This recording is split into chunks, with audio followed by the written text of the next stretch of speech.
நம்முடைய பிதாவாகிய கடவுளிடமிருந்தும் ஆண்டவராகிய இயேசு கிறிஸ்துவிடமிருந்தும் உங்கள் அனைவருக்கும் கிருபையும் சமாதானமும் உண்டாவதாக. ஆமேன். 70ஆம் நாள் என்கிற ஞாயிறு,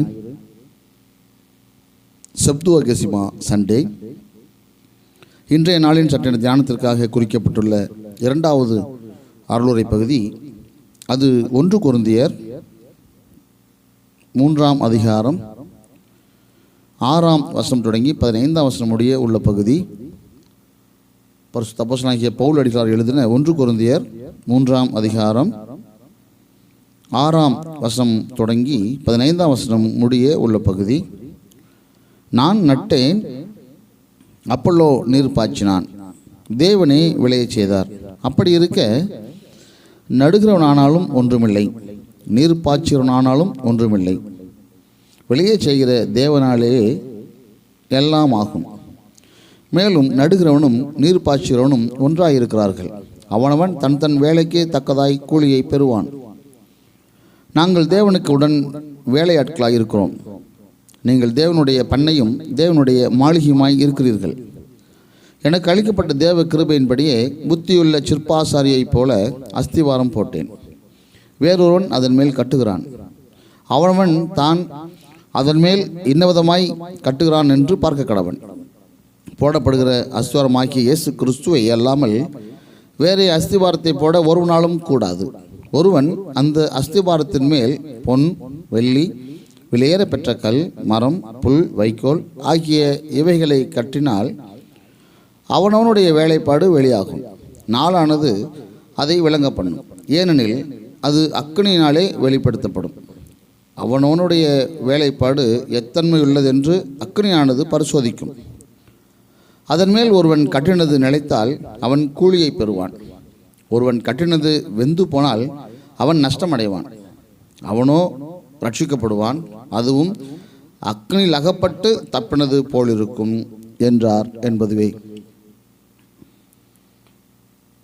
கிறிஸ்துவுக்குள் பிரியமானவர்களே, இந்த அருளுரைக்கான ஜெப பாடலாக கீர்த்தனை புஸ்தகத்தில் 198வது பாடல், உன்றன் திருப்பணியை உறுதியுடன் புரிய உதவாத பாவி நானே, அந்தகாரமே நின்றுன் அருணோதயமே கண்டு வந்த நாள் முதற்கொண்டு வைத்தாய் எனக்கு உன் தொண்டு என்ற அந்த பாடல் பொருத்தமாக இருக்கும் என்று நான் நம்புகின்றேன். கிறிஸ்துவுக்குள் பிரியமானவர்களே, இந்த வார்த்தையுடைய மையப் பொருளாக service without thought of reward, பிரதிபலன் எதிர்பாராத சேவை என்கின்ற மையத்திலே நாம் சிந்திக்கும்படியாக திருச்சபை நம்மை தூண்டுகின்றது. இந்த நாட்கள் கிறிஸ்துவுக்குள் பிரியமானவர்களே, பொதுவாக திருச்சபை ஆண்டினுடைய முக்கிய பகுதியாக நாம் இதை பார்க்கிறோம்.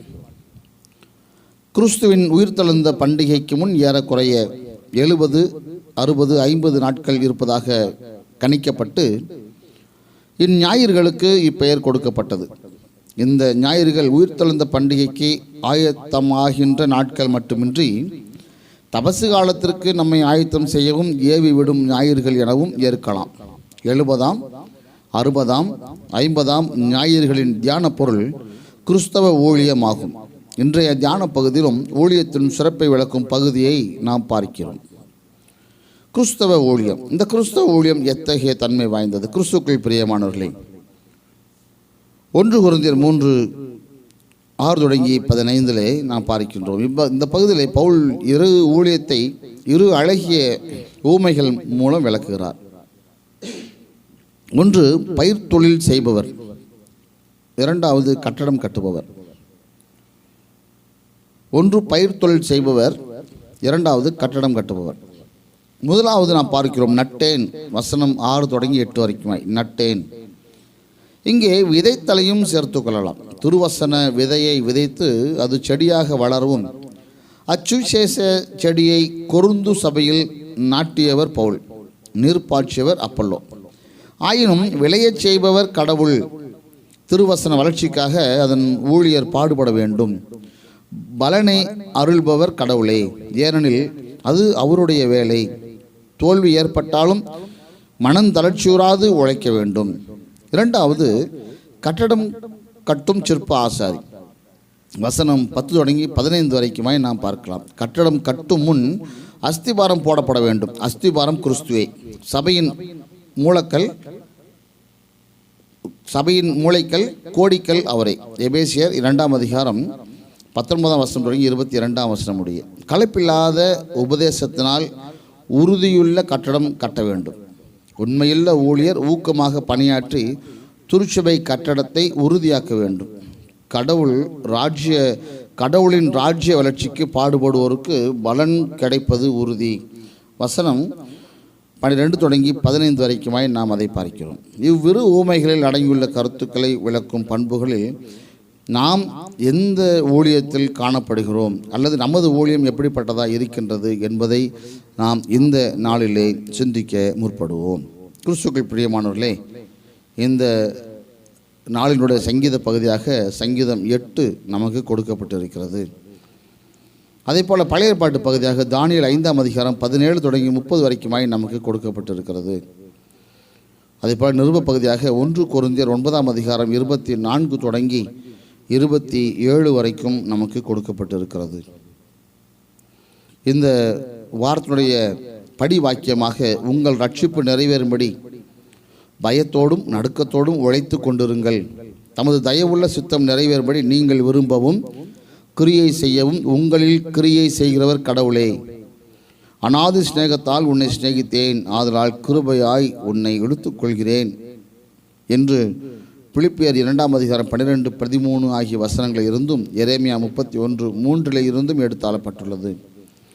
கிறிஸ்துவுக்குள் பிரியமானவர்களே, இந்த வாரத்தினுடைய நற்செய்தி வாக்கியமாக மத்தேயு 20ஆம் அதிகாரம் 1ஆம் வசனம் தொடங்கி 16ஆம் வசனம் முடிய உள்ள பகுதி நமக்கு கொடுக்கப்பட்டிருக்கிறது.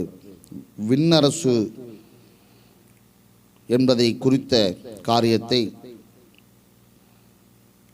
திராட்சை தோட்டத்தினுடைய ஊமை வாயிலாக அறிந்து கொள்ளலாம் என்று ஆண்டவர் ஒரு ஊமையை சொல்லுகின்றார்.